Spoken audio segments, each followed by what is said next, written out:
Hello, beautiful souls. Welcome to my channel, Princess Starlight. Today, I wanted to talk about ancient being Adama. Now, he is the high priestess of Telos, and Telos is the old Lemuria.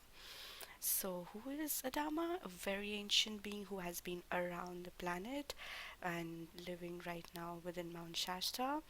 And he has been here for eons of time, assisting humanity and the Earth evolution, and his heart is of Lemuria. So basically, he's carrying the energy of love and compassion and has the heart of the Divine Mother.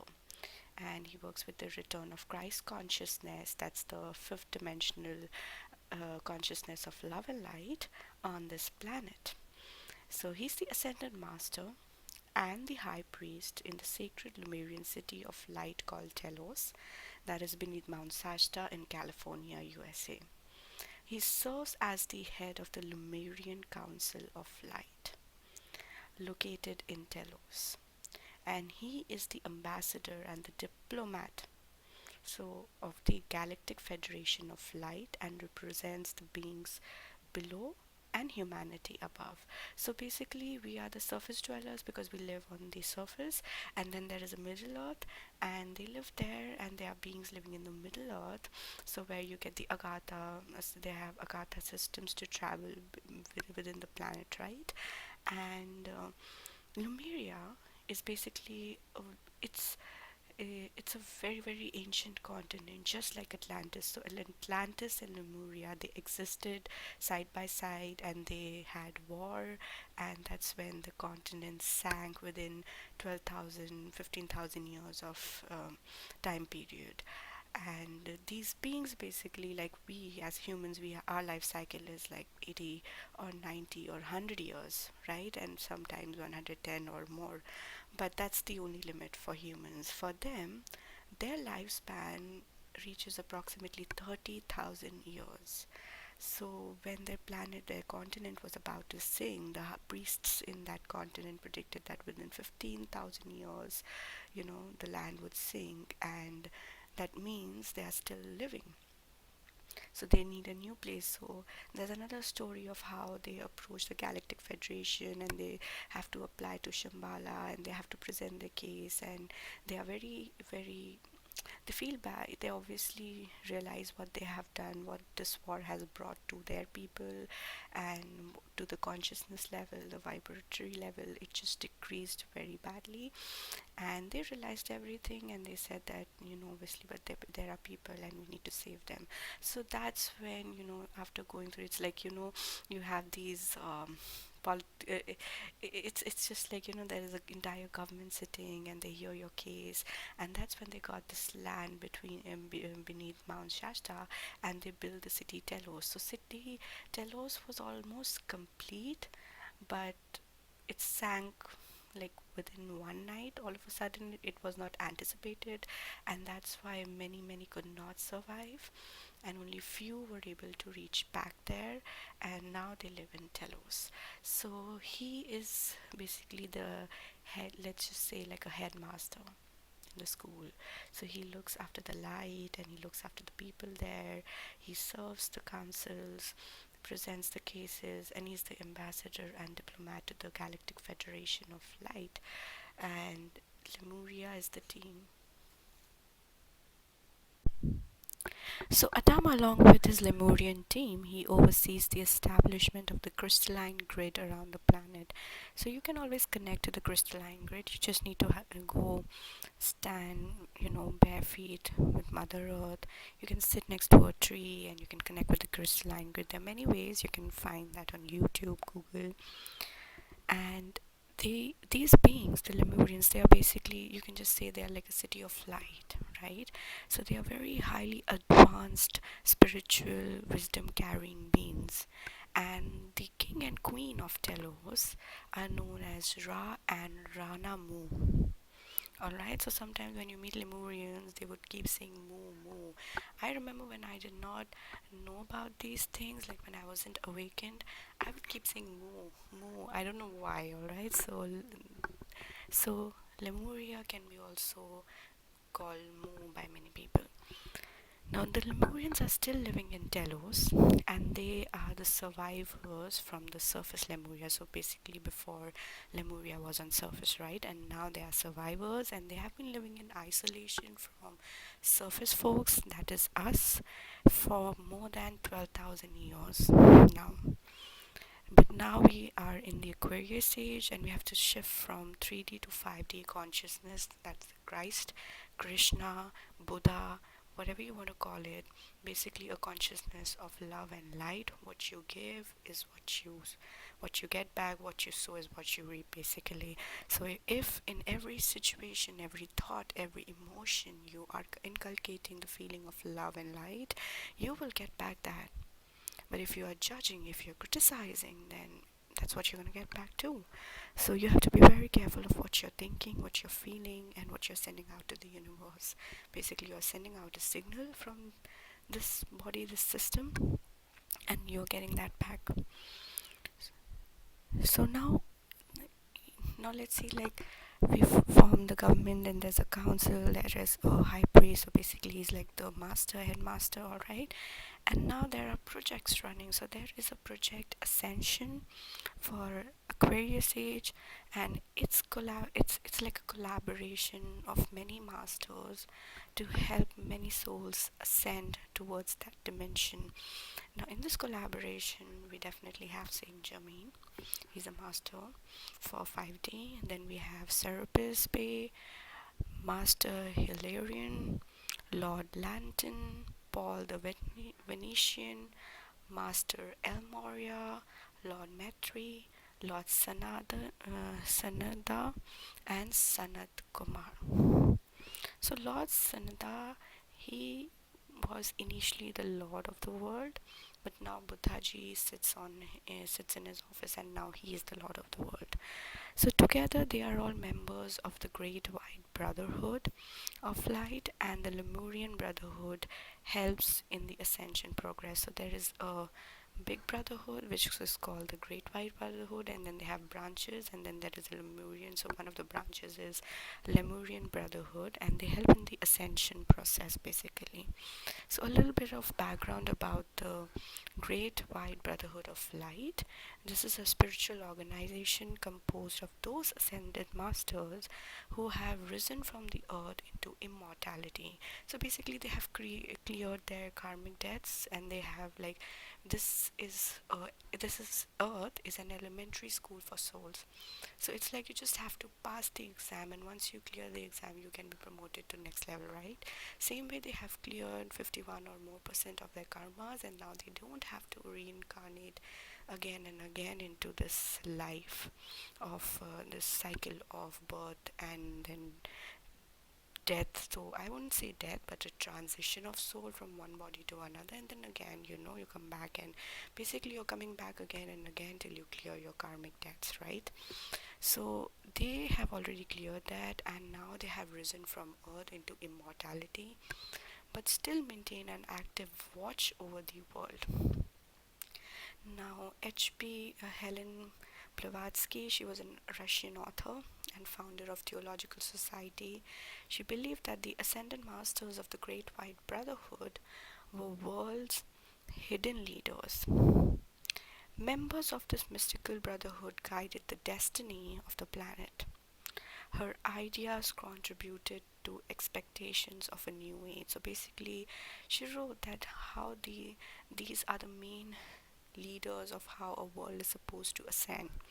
They are mystical beings, right? And they're guiding the destiny of this planet. And many of her ideas, basically the books that she has written, are now very relevant to this new age. Even Jesus himself is the member of White Brotherhood, and the motto for this new age is with love and light, right? So Adama states that the key of ascension is love, love of self, love of God, and love for all the families of earth. Great emphasis is placed on raising the consciousness of humanity and oneself. So the moment you start increasing your own vibration, you people who are in direct contact with you, their vibrations increase, and it's like a domino effect. You start and then the ripple effect starts, right? The same way. The realization that we are all ascended masters who have chose to come back to the earth to experience this unique event of ascension for this planet. Now, with the rise of consciousness of surface souls, basically the humans that are living on the surface, when they rise their consciousness into the fifth dimension, then automatically there will be a reunion because now we can match their frequency, right? So there will be a reunion of the two civilizations and all the other realms of light. So this is Lemuria was just a continent of light. Let's put it that way. It's just one part of the light, galactic federation of light. All right. Ultimately, this rise of consciousness creates a paradise and a golden age of perfection in Telos. And so it will be possible here on earth as well. Now, what Adama says is, right, he says that the violet flame is a vital tool for your spiritual progress and evolution. So, if you remember that I told in my previous episodes that this ray is not a single flame, it has two rays combined together. So, there's a pink and blue ray. Blue is for power and pink is for love. And when they are combined together, they help you transmute negative karma into positive. So if you're going through dense emotions or challenges, then please call on the violet flame and see if that works for you. It is supposed to work, but then you need to feel the connection, right? Now, if you want to know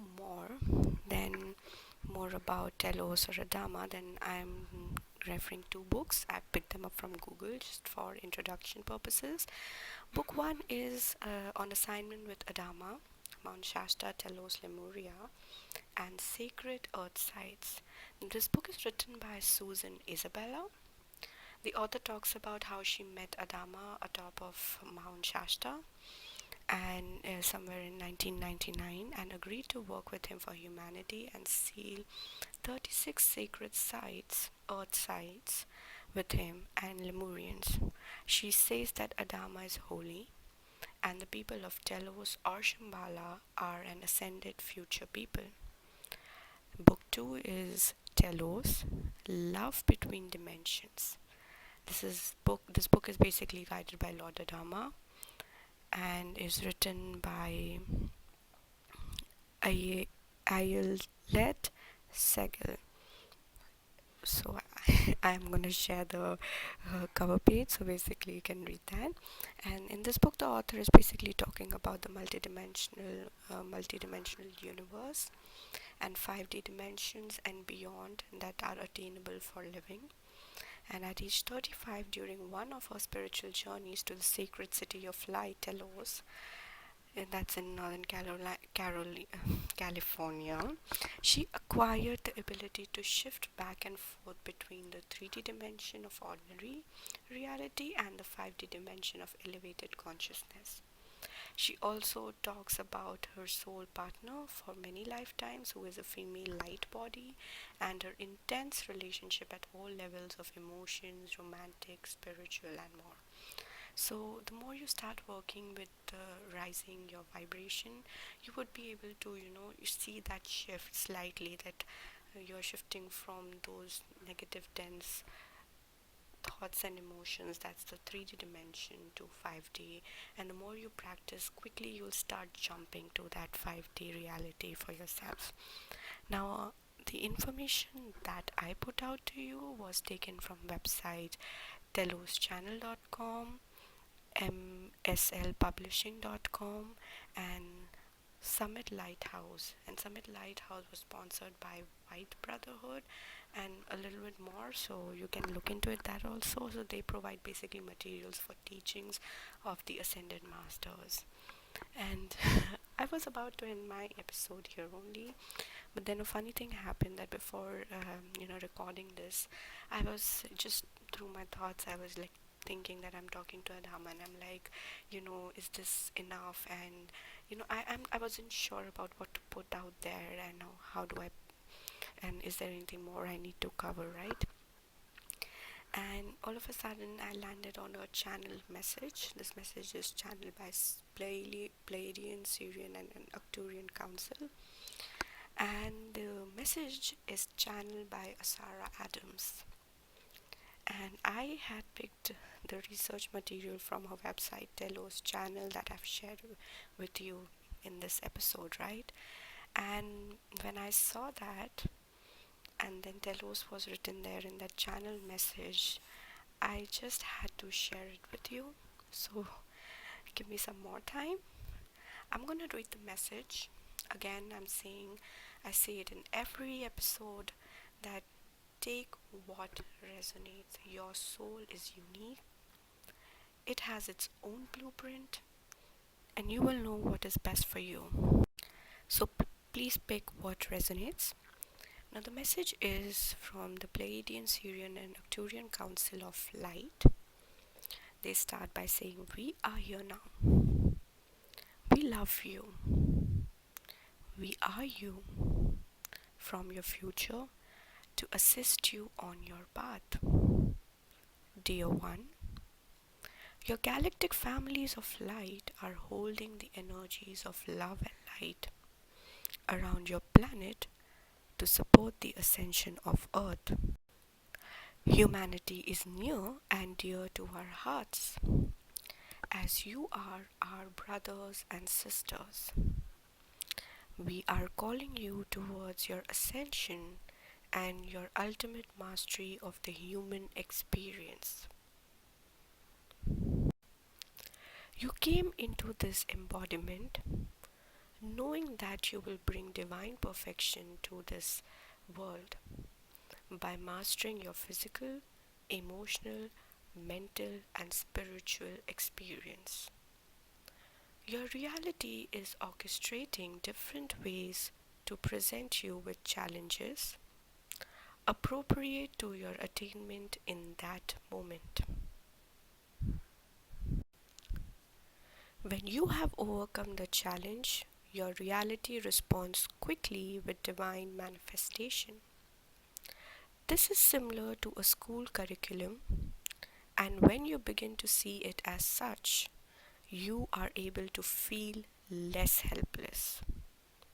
In fact, imagine that your life is a series of stimulations to strengthen your spiritual muscle and to assist you with your ascended mastery. The more you are able to view your experience as the observer of yourself going through life, the easier you are able to apply the spiritual principles of mastery. These principles are as follows. 1. Energy follows attention. Your attention amplifies whatever you are focusing on. Yes, that's very true. Point 2. Your thoughts, feelings, words, and actions create your reality. Third, connect with your I am presence. You can look up for I am teachings. It's present on Google, YouTube. There is much data available now. So you can look into I am. So the third point is connect with your I am presence and source as much as you can. This is where your true power resides. Fourth, choose your thoughts, feelings, words, and actions wisely. It all creates your reality. Point 5. I think this point is very important for everybody to remember, because we keep slipping again and again, and we need to remind ourselves of this point and come back, because at the end of the day, this is our life and we have to take charge, right? So the point 5 says, don't judge, criticize, or condemn others on their journey through their life experience. When this kind of energy is directed at someone, it will return back to you in many unpleasant ways. Instead, find ways to appreciate and praise. This will return to you as divine blessings in many ways. Right, like the more I read on spiritual topics, I feel that you yourself, you're not supposed to judge. And if we see our lives, at least in my life, when I now look back, I say, oh my god, what others did to me is not the point. The point is I was criticizing my own self, so self criticism. And when I said bad things to myself, I am self abusing my own self. And this judgment and criticism of self is in our heads, and we don't even realize that. And at some level, every most of us are doing that, and we need to start looking into it, start picking it out. They are like the growing weeds, and you need to pick out this weed and throw it out. Only then you can make a garden of Eden in your head. It has to start the inner world. That has to be the garden of Eden first. Only then it can manifest outside, right? So I think point 5 is to the point here. Let's go to point 6. Hold the vision for what you wish to create with intense feeling consistently. 7th, ask for assistance with the manifestation of your vision from your galactic families of light, the ascended host, the angelic host, and Telos. So yeah, the more you start connecting with them, the more they will start coming to you. So you don't have to worry about, oh, from which family do I belong and from where I am. The more you connect with them, you will automatically start getting your answers. And I always say that if you land upon such topics, not just on my channel or any other channel, such topics, then you are a soul on your ascension path, and that's why you have landed upon this. And believe me, I've spent years in the closet, and it's very hard. You know certain things, but you just don't want to admit to it, that this is it. It seems cool that, oh, there are federations and there are planets out there, there are beings and they're being handful, but you being one of them, and you on top of that, you're here as a volunteer to help other souls. It's like, oh, so you know that thought, the dual nature, that, oh, I am this, and okay, it's cool to know these things, but I am not that. It took me years to come out of it, accept that this is me, and whether I feel confident or not, but if I am here to serve, if I was chosen, if I volunteered, whatever it is, but if I am coming from there, then I have been cleared. They also accept and they believe. Those families up there believe in our services, and that is why we are sent here. So with that faith, move forward, I always say. And now, these are the 7 principles basically that one has to keep in their mind moving forward. You can begin to overcome any challenge in your life and create divine perfection in your world. We are holding the vision of the divine new earth with you, and from your vantage point, it is glorious. We are with you every step of the way. You are loved beyond measure. We are with you always. We love you. We are you. Namaste. So thank you, Asara Adams, for this beautiful channel message. And remember, once you start connecting, then please protect yourself, protect your aura, and make sure you are connecting with the right beings, because many will come pretending that we are the light beings. Feel the connection. Always you will know what's right and wrong. That resonance, that feeling that comes from your gut, the inner self. Sometimes it's your soul, your higher self, whatever it is. But that compass that directs you to the right path, you need to know. You don't have to believe everyone. You have to just follow the feeling that you feel within yourself. So follow your heart. And if you think that there is a path for you, then there is. Don't block it. I am still struggling to come out to my family because when I talk about these things, yes, they are like, oh, what are you getting into? But after years of hiding, I realized that I just cannot. And that is the world. I have never felt connected to the world I grew up in. And when I found this world, I cannot even imagine being away from it. So, as I said, you are having a struggle in your life. I also have a different life. We all have different, unique paths set for us. Every soul has their own blueprint, and take what works for you, what you think is right for you, and be a little, just be a little open that if you're opening yourself to these things, good and bad, both are there, pros and cons in every field. But you just start working on your inner self, and everything will fall into place. Just like this channel message, I was talking to Adama like about the episode, and I have already picked my research from work from her channel, from her website. And then after days, when I'm finally recording this message, so I did my research days back, and then I guess I got a little lazy and I forgot to record. And just before I sat to record, finally I found this message, this channel message, so beautiful. So yeah, I think I've talked enough for today. I'm just gonna go now. So I bless you all with lots and lots of love and light. Thank you.